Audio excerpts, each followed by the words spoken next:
اب Frank Herbert جو ہیں وہ ایک جرنلسٹ ہے اور 1959 میں انہوں نے امریکہ میں جو اسٹیٹ ہے اوریگن، وہاں کے سلسلے میں انہوں نے ایک آرٹیکل لکھا تھا. وہ اس چیز کے اوپر تھا کہ وہاں پر ایک ایفرٹ تھی کہ ریت جو ہے کوسٹ کے پاس، سمندر کے قریب، وہ کافی تیزی سے وہ موو کرتی تھی اور وہاں پر اگر کوئی سیٹلمنٹ ہو تو وہ اس کو وہ دفن کر دیتی تھی. تو ایک انجینئرنگ پروجیکٹ وہاں پر آیا کہ کس طرح سے کس قسم کے وہاں پر پودے لگائیں، خاص طور سے مختلف قسم کی جو گراسز ہیں، جو یہ جو ڈیونز ہیں وہاں پر یہ ریت کے،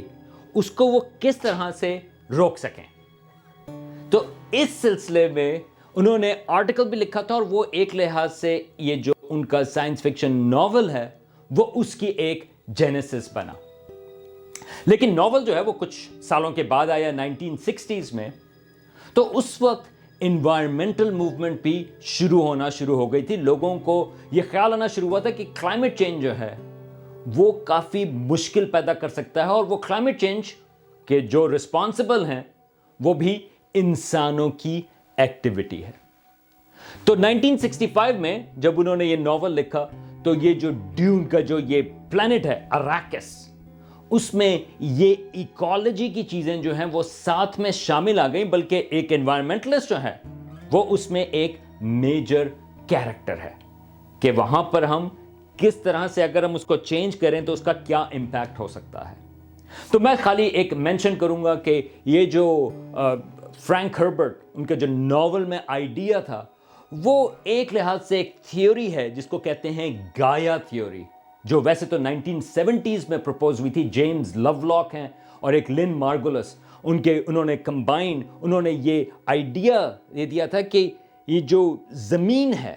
اس پہ یہ جو زندگی ہے، لیونگ آرگنزمز، اور جو زمین ہے وہ انٹریکٹ کرتی ہے آرگینک اور ان آرگینک، اس لحاظ سے کہ ایک طرح سے پوری زمین جو ہے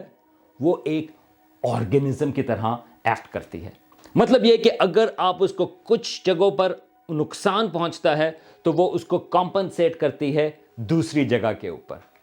ایک لحاظ سے یہ جو اراکس کی ایکالوجی ہے وہ بھی اس گایا تھیوری کا جو فاؤنڈیشن ہے یہ اس کے اوپر بیسڈ ہے، ایون دو ناول جو ہے وہ گایا تھیوری سے کچھ عرصہ پہلے آیا تھا. اب یہ میں کلیریفائی کر دوں کہ گایا ہائپوتھیسس جو ہے وہ کنٹروورشل ہے، تمام سائنسدان جو ہیں وہ اس سے ایگری نہیں کرتے. نیورتھلیس وہ ایک انٹرسٹنگ چیز ہے جس کے اوپر سائنس میں بحث ہو رہی ہے. اور اب اس میں ایک اور چیز بھی دے دوں کہ یہ جو فرینک ہربرٹ تھے وہ امریکہ کے نارتھ ویسٹ میں تھے، جہاں پر سمندر میں ویلز جو ہیں وہ کافی پائی جاتی ہیں. تو غالباً یہ جو کانسیپٹ تھا بڑے سارے وارمز کا اراکس کے اوپر، وہ غالباً ان ویلز کے سلسلے میں انسپائر ہو کے آیا ہو.